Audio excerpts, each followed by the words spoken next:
저는 올해 45, 결혼생활 15년 차에 접어든 평범한 전업주부입니다.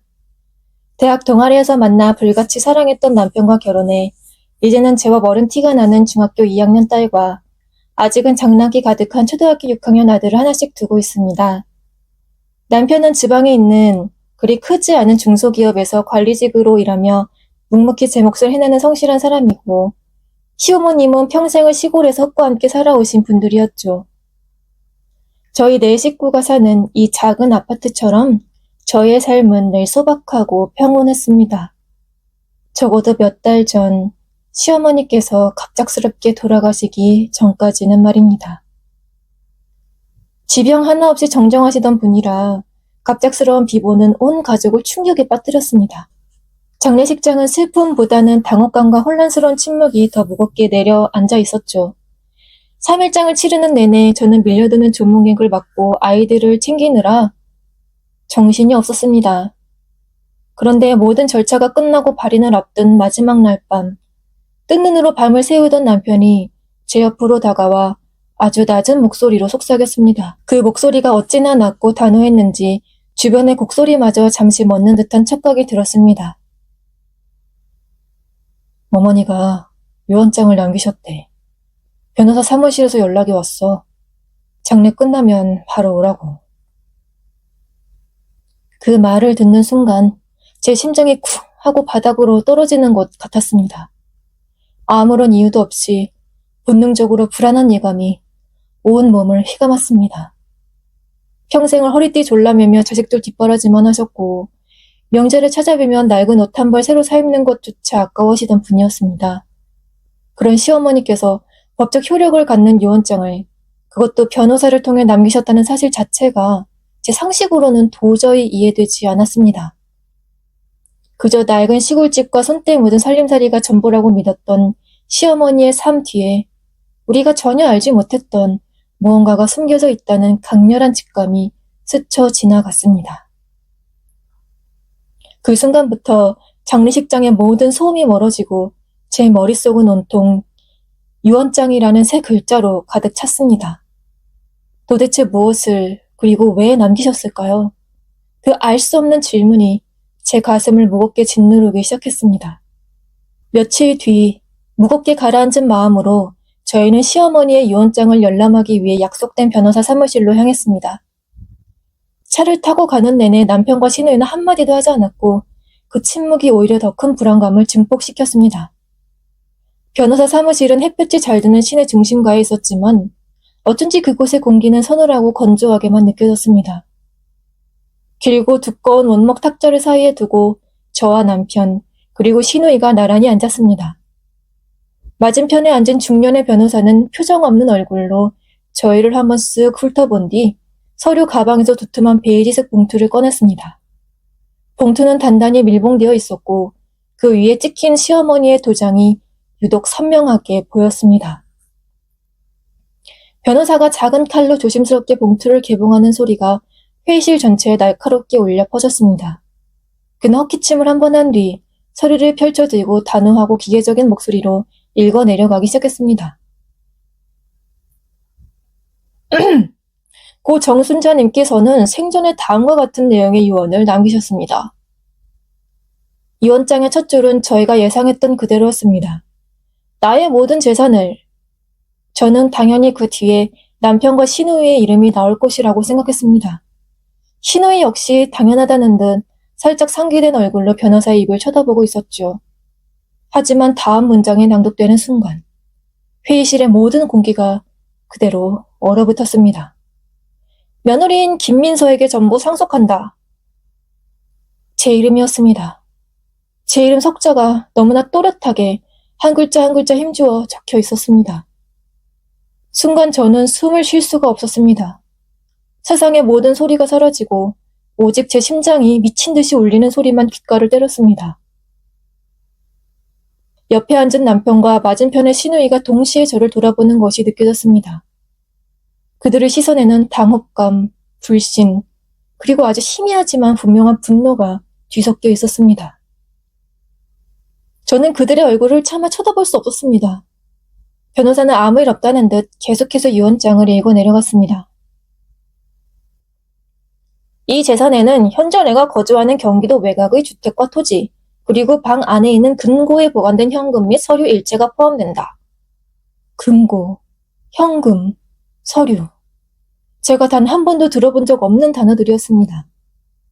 시어머니가 가진 것이라고는 작은 텃밭이 딸린 낡은 시골집 한 채가 전부라고 생각했는데 금고라니요.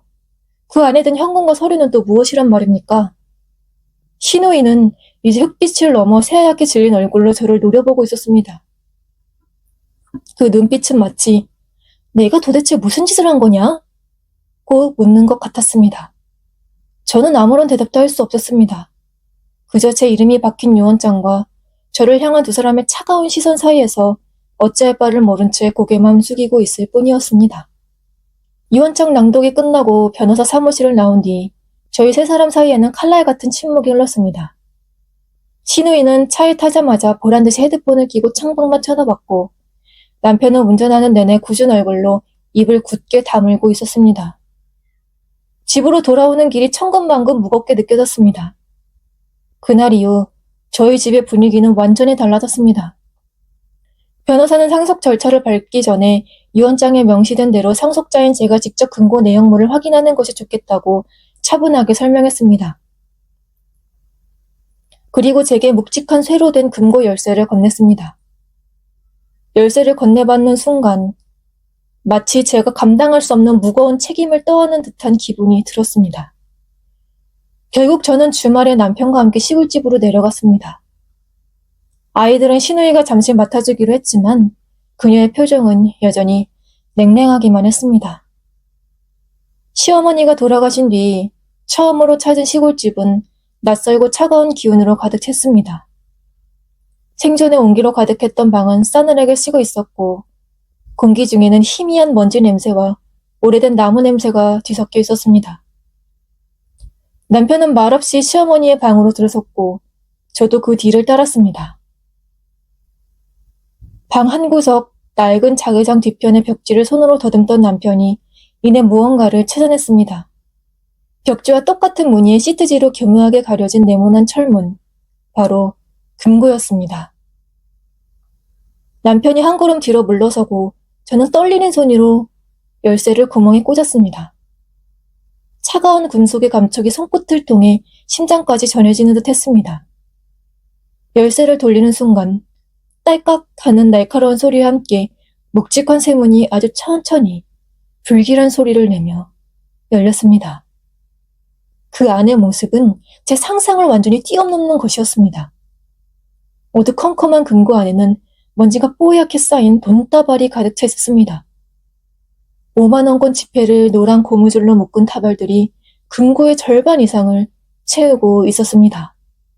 그리고 그 옆에는 누렇게 변색된 낡은 서류 봉투가 놓여 있었고 마지막으로 제 시선을 사로잡은 것은 작고 묵직한 오동나무 상자였습니다. 저는 조심스럽게 그 상자를 꺼내 열었습니다. 상자 안에는 낡은 손뭉치가 깔려 있었고 그 위에 손가락 길이만한 작은 유리병이 놓여 있었습니다. 갈색의 유리병은 밀랍으로 단단히 봉인되어 있었고 안에는 정체를 알 수 없는 검고 걸쭉한 액체가 담겨 있었습니다. 그리고 그 병 옆에는 작게 잡힌 누런 종이 쪽지가 하나 있었습니다. 떨리는 손으로 쪽지를 펼치자 그 안에는 시어머니의 필체로 보이는 짧은 문장이 적혀 있었습니다. 이것이 내 평생의 족쇄였고 그 악연을 끊어낸 유일한 방법이었다. 내가 죽거든 이 물건은 땅속 깊이 묻어다오. 심장이 멎는 것 같았습니다. 이것은 단순한 유품이 아니었습니다. 무언가 끔찍한 비밀의 증거였습니다. 저는 서둘러 서류 봉투를 열었습니다. 봉투 안에는 빛바랜 사진 여러 장이 들어있었고 사진 속에는 젊은 시어머니와 낯선 남자, 그리고 갓난아기를 안고 있는 모습이 담겨 있었습니다. 그 아기는 분명 제 남편이 아니었습니다. 그날 밤 저는 단 한숨도 잠을 이룰 수 없었습니다. 시골집에서 가져온 사진과 서류, 그리고 정체불명의 유리병이 남긴 오동나무 상자를 식탁 위에 펼쳐놓고 밤새도록 들여다보았지만 머릿속은 더욱 복잡해지기만 했습니다. 수억 원은 좋게 넘어 보이는 현금, 밀랍으로 봉인된 의문의 약병, 그리고 낯선 남자와 아기가 담긴 사진. 시어머니는 도대체 왜 이런 것들을 제게 남기신 걸까요? 악연을 끊어낸 유일한 방법이라는 문구는 밤새도록 제 뇌리를 떠나지 않았습니다. 옆에서 잠든 남편의 얼굴을 보았지만 평소와 같은 익숙함 대신 낯선 거리감이 느껴졌습니다. 이 사람은 과연 이 비밀에 대해 어디까지 알고 있는 걸까? 뜬 눈으로 밤을 새우고 새벽녘이 되어서야 겨우 잠이 들었다가 얼마 지나지 않아 부스스 눈을 떴습니다. 무언가 깨름칙한 기분에 이끌려 다시 시골집으로 차를 몰았습니다. 도착해서 보니 역시나 제 예감이 틀리지 않았습니다. 밤사이 비가 살짝 내린 탓에 촉촉하게 젖은 마당 흙 위에 낯선 발자국이 선명하게 찍혀 있었습니다. 크고 투박한 등산화 자국이었습니다. 그 발자국은 대문을 지나 금고가 숨겨져 있던 시어머니의 방 창문 바로 아래에서 멈춰 있었습니다. 저는 심장이 철렁 내려앉는 것을 느끼며 창문으로 다가갔습니다. 낡은 창틀 틈새에 무언가 뾰족하고 단단한 것으로 억지로 창문을 열려고 했던 것처럼 얇은 금속 조각이 깊숙이 박혀 있었습니다. 누군가 집 안으로 침입하려 했던 흔적이었습니다. 저는 온몸에 소름이 돋는 것을 느끼며 즉시 경찰에 신고했습니다. 잠시 후 도착한 순찰차에서 내린 2명의 경찰관은 집 안과 지면을 대충 훑어보더니 요즘 시골 빈집을 노리는 좀도둑이 많다. 요즘 시골 빈집을 노리는 좀도둑이 많다며 대수롭지 않게 말했습니다. 단순 절도 미수 사건으로 접수하고 조사를 진행하겠다는 형식적인 답변이 전부였습니다. 그런데 그중 나이가 좀 있어 보이는 경찰관이 무심코 툭 던진 한마디가 제 발목을 붙잡았습니다. 이상하네. 이 동네에서만 벌써 3번째야. 그것도 몇 달 사이에. 꼭 오래된 집에 금고가 있다는 소문이 돌던 집들만 골라서 이런 일이 생기네요. 그 말을 듣는 순간 등줄기를 타고 차가운 식은땀이 흘렀습니다. 이것은 단순한 좀도둑의 소행이 아니었습니다. 누군가 시어머니의 금고 안에 무엇이 들었는지 정확히 알고 있는 사람이었습니다. 그리고 그 사람은 지금 그 금고의 내용물을 손에 넣기 위해 제 주변을 맴돌고 있는 것이었습니다. 어쩌면 그 사람은 제가 그 금고를 열었다는 사실까지도 이미 알고 있을지 모른다는 끔찍한 생각이 들었습니다. 며칠 동안 저는 집 밖으로 나가는 것조차 두려웠습니다. 누군가 저를 지켜보고 있다는 생각에 밤마다 잠을 설쳤고 작은 소리에도 깜짝깜짝 놀라게 일쑤였습니다. 남편은 그런 저를 보고 그저 예민하게 군다며 타박할 뿐이었습니다. 그러던 어느 날 오후 모르는 번호로 전화가 한 통 걸려왔습니다. 망설이다 전화를 받자 수화기 너머에서는 쉬어 잠긴 남자의 목소리가 들려왔습니다. 그는 시어머니의 장례식장에 왔었던 아주 먼 친척뻘 되는 어른이라고 자신을 소개했습니다. 저는 장례식 때 워낙 경황이 없어 그를 기억하지 못했지만 그의 목소리에는 무언가 다급함이 묻어 있었습니다. 그는 만나서 꼭 할 이야기가 있다며 사람이 없는 한적한 곳에서 잠시 보기를 청했습니다. 불안한 마음과 호기심이 뒤섞인 채 저는 그가 말한 약속 장소인 동네의 낡은 찻집으로 향했습니다. 구석자리에 앉아있던 그는 저를 보자마자 주변을 한번 살핀 뒤 몸을 앞으로 숙여 아주 낮은 목소리로 속삭였습니다. 혹시 어머니 유품 중에 좀 이상한 거, 위험해 보이는 물건 같은 거 못 봤어? 저는 심장이 멎는 것 같았지만 애써 태어난 척 저는 심장이 멎는 것 같았지만 애써 태어난 척 되물었습니다. 위험한 물건이라니요? 무슨 말씀이세요? 그러자 그는 답답하다는 듯이 말을 이었습니다. 사람들이 쉬쉬해서 그렇지 사실 30년 전에 이 동네에서 큰일이 있었어요. 외지에서 온 젊은 남자가 갑자기 죽었는데 어머님이랑 돈 문제로 아주 심하게 다투던 사람이었거든. 그는 마치 오래된 비밀을 털어놓듯 30년 전 사건에 대해 이야기했습니다. 당시 그 남자는 개울가 근처에서 시신으로 발견되었는데 경찰은 실족사나 급성 심장마비로 서둘러 사건을 종결했다고 했습니다. 하지만 마을 사람들 사이에서는 독살당했다는 흉흉한 소문이 들었다고 했습니다. 평소에 워낙 건강하고 튼튼했던 사람이 아무런 외상 없이 갑자기 죽은 것이 이상했고, 특히 시어머니가 평소 약초나 독초를 잘 다루고 농사일 때문에 독한 농약도 가지고 있었다는 사실을 아는 사람들이 많았기 때문입니다. 그리고 그가 조심스럽게 꺼낸 피해자의 이름을 듣는 순간 제 등줄기가 얼음장처럼 차갑게 식어버렸습니다. 그가 말한 피해자의 이름은 시어머니의 금고 속 빛바랜 사진에서 시어머니와 함께 환하게 웃고 있던 바로 그 낯선 남자의 이름과 정확히 일치했습니다. 그 친척 어른은 제 얼굴이 하얗게 질리는 것을 보고는 더는 모르는 게 약이라며 서둘러 자리에서 일어났습니다. 찻집이 홀로 남겨진 저는 시어머니의 금고 속 검은 액체가 담긴 유리병과 악연을 끊어낸 방법이라는 메모를 떠올리며 온몸을 부들부들 떨어야 했습니다. 그날 저녁 저는 집으로 돌아와 남편에게 낮에 있었던 일을 모두 털어놓았습니다. 친척 어른에게 들은 30년 전 의문의 죽음과 피해자의 이름이 금고 속 사진의 남자와 같다는 사실, 그리고 마을에 돌았던 독살 소문까지 말입니다. 저는 남편이라면 저와 함께 이 문제의 실마리를 찾아줄 것이라고, 적어도 제 편이 되어줄 것이라고 믿었습니다. 하지만 그의 반응은 제 예상과 완전히 달랐습니다. 그는 제 말을 듣자마자 버럭 화를 내며 소리쳤습니다. 당신 지금 제정신이야? 그럼 말도 안 되는 헛소문을 믿어? 돌아가신 우리 어머니를 살인자로 몰고 싶은 거냐고! 그의 분노는 너무나 격렬해서 제가 오히려 당황스러울 정도였습니다. 하지만 저는 그의 흔들리는 눈빛을 놓치지 않았습니다. 그는 화를 내고 있었지만 그 눈빛 깊은 곳에는 분명 두려움과 당혹감이 서려 있었습니다. 그는 무언가를 알고 있었습니다. 어쩌면 모든 것을 알고 있으면서도 필사적으로 숨기고 있는 것일지도 모른다는 의심이 들기 시작했습니다. 그날 이후 남편의 행동은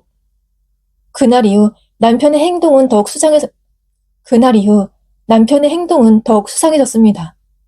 그는 제가 근처에 가면 황급히 통화를 끊거나 스마트폰 화면을 감추기 일쑤였고, 밤늦게 누군가와 문자를 주고받는 모습도 여러 번 목격했습니다. 저는 직감했습니다. 남편은 이 일에 분명히 연관되어 있다고. 그날 밤 저는 잠든 척하며 남편의 동태를 살폈습니다. 아니나 다를까 그는 제가 잠들었다고 생각했는지 조용히 베란다로 나가 누군가와 통화를 시작했습니다. 저는 숨을 죽인 채 방문에 귀를 기울였습니다. 그의 목소리는 잔뜩 쉬어 있었고 극도로 예민하게 날이 서 있었습니다. 그 여자가 금고를 다 봤어. 사진이랑 서류, 그리고 그 상자까지 전부 다. 조심해야 돼. 제 심장이 바닥으로 곤두박질 쳤습니다. 그 상자는 의문의 유리병에 담긴 오동나무 상자를 의미하는 것이 틀림없었습니다. 그는 잠시 상대방의 말을 듣는 듯 하더니 더욱 낮은 목소리로 말을 이었습니다. 아니, 아직 경찰에 말한 것 같지는 않아. 하지만 시간 문제야. 우리가 먼저 손을 써야 해. 계획대로 하는 거야. 알았지? 전화가 끊기고 저는 차가운 방바닥에 주저앉아 버렸습니다. 온몸에 피가 식은 듯한 배신감이 밀려왔습니다. 제 남편은 저를 보호하는 것이 아니었습니다. 그는 정체모를 누군가와 함께 저를 감시하고 위협하며 제가 알아낸 진실을 덮으려 하고 있었습니다. 지난 15년간 제가 사랑하고 믿었던 남편의 얼굴 위로 탐욕과 거짓으로 가득 찬 낯선 남자의 얼굴이 겹쳐 보였습니다. 며칠 동안 저는 깊은 혼란과 배신감 속에서 아무것도 할 수 없었습니다. 남편은 아무 일 없다는 듯 평소처럼 행동했지만 그의 모든 행동과 말이 거짓된 연기처럼 느껴졌습니다. 이대로 주저앉아 있을 수만은 없었습니다. 시어머니께서 왜 다른 사람도 아닌 제게 이 모든 것을 남기셨는지 그 이유를 알아내야만 했습니다. 저는 아이들을 친정에 잠시 맡기고 남편에게는 친구를 만나고 온다고 들러낸 뒤 몰래 시골집으로 다시 향했습니다. 혼자 차를 몰아 시골집으로 가는 길은 유난히 어둡고 수산했습니다. 집에 도착한 저는 곧장 금고를 열고 지난번에는 미처 자세히 보지 못했던 서류들을 하나하나 꼼꼼히 살펴보기 시작했습니다. 그중 빛바랜 노란 서류 봉투를 열자 오래된 계약서와 통장 사본이 나왔습니다. 그리고 그 옆에는 젊은 시절의 시어머니가 낯선 남자와 함께 웃고 있는 사진이 들어 있었습니다. 그 남자는 30년 전 의문의 죽음을 맞은 바로 그 피해자였습니다. 처음엔 단순히 돈 문제 때문일 거라 생각했지만 사진 속 시어머니의 표정과 남자의 손길은 묘하게 친밀했습니다. 마치 오래 알고 지낸 사이라는 듯, 아니, 그보다 더 깊은 관계처럼 보였습니다. 다음 사진에는 그 남자와 시어머니 사이에서 태어난 듯한 아기가 찍혀 있었습니다. 저는 숨이 멎는 듯한 충격을 받았습니다. 그 아기는 제 남편도 시누이도 아니었습니다. 그 순간 변호사 사무실에서 들었던 유언장 상속자는 나라는 구절이 서서히 이해되기 시작했습니다. 서류 안에는 시어머니가 직접 쓴 편지도 함께 들어있었습니다. 저는 숨을 죽이고 천천히 편지를 읽어 나갔습니다. 그 안에는 믿기 힘든 진실이 담겨 있었습니다. 시어머니는 과거 그 남자와 연인 관계였고 단순한 채무뿐만 아니라 혼외 자식이라는 비밀까지 안고 있었습니다. 그러나 시간이 흐르면서 그 남자는 점점 폭력적이고 탐욕스러운 사람이 되었고 시어머니에게 거액을 요구하며 그 비밀을 세상에 폭로하겠다고 협박했습니다. 이것은 단순히 빚만 갚으면 끝날 문제가 아니었습니다. 돈을 갚으면 그 다음에 시어머니의 가정과 명예를 무너뜨릴 더 큰 협박이 기다리고 있었을 겁니다. 시어머니가 그를 죽인 것은 돈 때문만이 아니었습니다. 평생 숨겨온 비밀, 아이들의 삶을 송두리째 파괴할 위협, 그리고 그 남자의 소나기에서 벗어나고 싶은 극도의 공포가 겹쳐져 내린 선택이었습니다. 금고 속 현금은 원래 그 빚을 갚기 위해 모아둔 돈이었지만 그가 죽은 뒤 시어머니는 그 돈을 손대지 못했습니다. 대신 언젠가 그 아이가 찾아오거나 혹은 그 아이를 위해 무언가를 해줄 날이 올지도 모른다는 마음으로 그대로 보관해둔 것이었습니다. 그 돈과 유리병, 그리고 모든 서류가 담긴 상자는 시어머니 인생에 가장 무겁고 피 묻은 비밀이자 그녀가 마지막 순간까지 놓지 못했던 짐이었던 것입니다. 그때였습니다. 제가 진실의 실마리를 막 손에 쥐었다고 생각한 순간 시골집의 모든 전등이 퍽 하는 소리와 함께 일제히 꺼졌습니다. 완벽한 어둠과 정적이 집 전체를 삼켰습니다. 저는 비명을 지를 뻔했지만 본능적으로 입을 틀어막고 숨을 죽였습니다. 정전이라고 하기에는 너무나 자기적인 타이밍이었습니다. 저는 떨리는 손으로 겨우 핸드폰을 찾아 손전등 기능을 켰습니다. 희미한 불빛으로 간신히 방 안을 비추자 창문 너머로 검고 거대한 그림자가 빠르게 스쳐 지나가는 것이 보였습니다. 심장이 쿵 하고 내려앉는 순간 집 뒷문 쪽에서 끼익 하는 오래된 나무 문이 뒤틀리는 소름 끼치는 소리가 들렸습니다. 누군가 들어오고 있었습니다. 저는 반사적으로 금고에서 꺼냈던 서류와 열쇠, 그리고 약병에 둔 오동나무 상자를 주머니와 가방에 깊숙이 찔러 넣었습니다. 그리고 핸드폰 불빛을 끈 채 어둠 속에서 더듬거리며 방 옆에 딸린 작은 창고 뒤편으로 몸을 숨겼습니다. 낡은 농기구들 사이로 몸을 웅크린 채 저는 제 심장 소리가 밖으로 새어나갈까봐 두 손으로 가슴을 움켜쥐었습니다. 삐걱거리는 마룻바닥을 밟는 발자국 소리가 점점 더 가까워졌습니다. 한 사람이 아니었습니다. 최소 2~3명의 발자국 소리가 방 안에 서성이는 것이 느껴졌습니다. 그리고 마침내 너무나도 익숙해서 더욱 섬뜩하게 들리는 목소리가 어둠을 갈랐습니다. 나와 김민서, 다 끝내자. 거기 숨어있는 거 다 알아. 그건 제 남편의 목소리였습니다. 지난 15년간 제 곁에서 사랑을 속삭이던 그 목소리가 이제는 제 목을 조여오는 칼날처럼 차갑고 위협적으로 변해 있었습니다. 창고 틈새로 내다본 저는 제 눈을 의심했습니다. 남편의 옆에는 시퍼렇게 날이 선 얼굴의 시누이가 서 있었고 그들 옆에는 단 한 번도 본 적 없는 험악한 인상이 낯선 남자가 함께였습니다.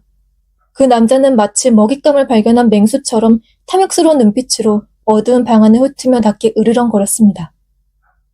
그 서류랑 돈, 그리고 그 나무 상자, 전부 순순히 내놓는 게 좋을 거야.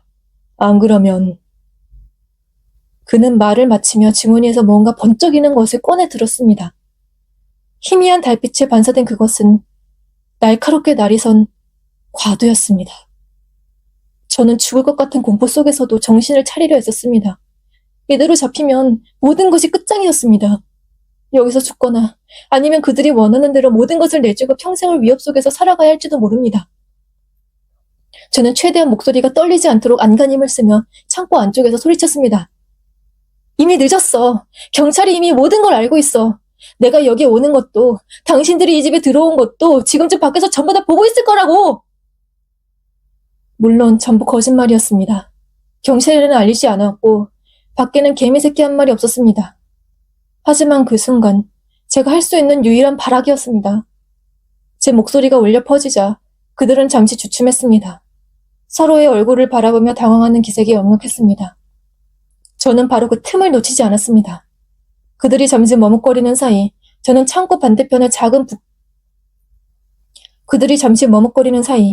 창고 반대편의 작은 쪽문을 박치고 밖으로 뛰쳐나갔습니다. 뒤에서 남편이 제 이름을 부르며 욕설을 내뱉는 소리가 들렸지만 돌아볼 여유가 없었습니다. 저는 미친 듯이 어두운 시골길을 달렸습니다.